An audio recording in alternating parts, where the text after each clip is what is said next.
Hello all, welcome to Simple Max Magic Tamil. If z equal to x square by y, x and y are both increased in value by 10%. Find the percentage change in the value of z. அதாவது x and y வந்து ரெண்டுமே வந்து 10% increase ஆனா percentage change in z ஓட value தான் கேட்குறாங்க. z equal to x square by y. இந்த 10% increase ஆனதுக்கு அப்புறம் உள்ள x ஓட வேல்யூவை நம்ம x1 கன்சிடர் பண்ணலாம்.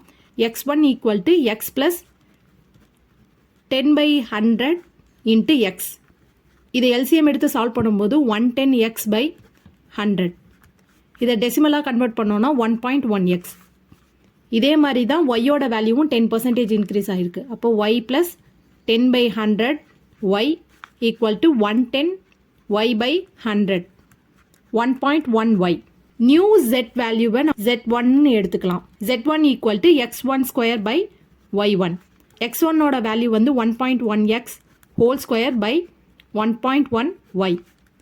1.1 ஸ்கொயர் வந்து 1.21x square by 1.1y.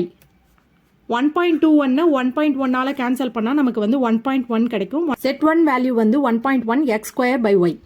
x square by ஒய்யோட வேல்யூ வந்து ஆல்ரெடி கிவனில் கொடுத்துருக்காங்க, zன்னு கொடுத்துருக்காங்க. அப்போ 1.1z தான் z1ஓட value.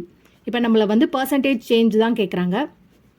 z1 minus z by z into 100. 1.1z minus z by z into 100. இதை மைனஸ் பண்ணும்போது நமக்கு வந்து 0.1z பை z இன்ட்டு 100. இது கேன்சல் ஆகிடும். இப்போ 0.1 இன்ட்டு 100 வந்து 10% தான் இதோட ஆன்சர். இந்த வீடியோ உங்களுக்கு பிடிச்சிருந்தா லைக் பண்ணுங்கள், ஷேர் பண்ணுங்கள், மறக்காமல் சப்ஸ்கிரைப் பண்ணுங்கள். Thank you so much.